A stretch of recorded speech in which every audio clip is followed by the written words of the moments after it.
All right, hi again, everyone. These are the main ideas that we're going to cover in this section. What is money? And today is just an intro to all these topics. Each one of these subtopics will be covered in a separate email and a separate video. Uh, but the idea of exchanging goods and services is found throughout nature, throughout history, and humans have evolved this into something that is very sophisticated. And then from our last video or last email, you know that money is one of the three characteristics that tie together the major concepts that, when tied together, make the blockchain work, make Bitcoin work. So learning money, gold, and banking is the fastest way to learn how and why Bitcoin and the blockchains work. So this is the dictionary definition of money, but this is not very helpful. So we're going to try this. Money allows you to simply get the things you want. So you can buy small things with money, like a soda for $1.50. You can do this several times throughout the day. And on that same day, you can take that same money and you can buy something very expensive. And for transportability, today you can go almost anywhere in the United States, and with just a credit card in your pocket, you have access to thousands, maybe tens of thousands of dollars. Is the amount of money that you can easily transport with you. Think back 200 years ago, if you were to travel any significant distance, if you wanted access to money, you would have to have all of that money on your person. And societies will always try to minimize what can serve as money. Societies are always striving for simplicity with money, for standardization with money as much as possible. And what this does is it maximizes human convenience when the humans go around and making all their exchanges to get what they want. And we'll have more on the store of value here in a second. But throughout history, this has been an important feature of money, is to something that holds its value over time.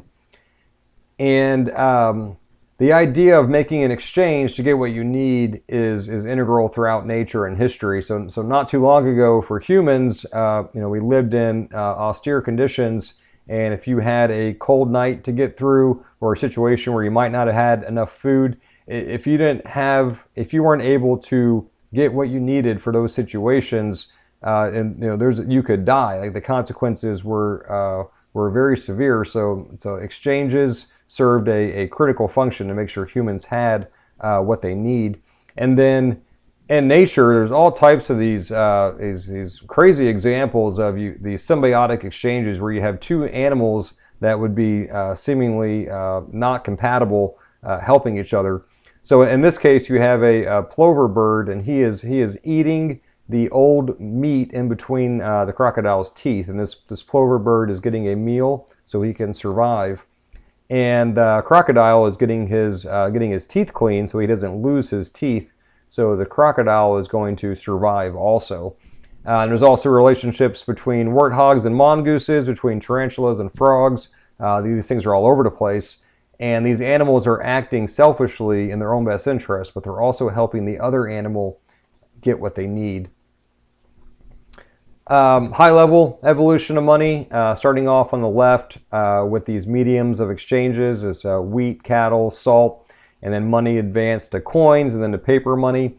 And as money and the solutions for money have evolved, they increase how well they meet the definition.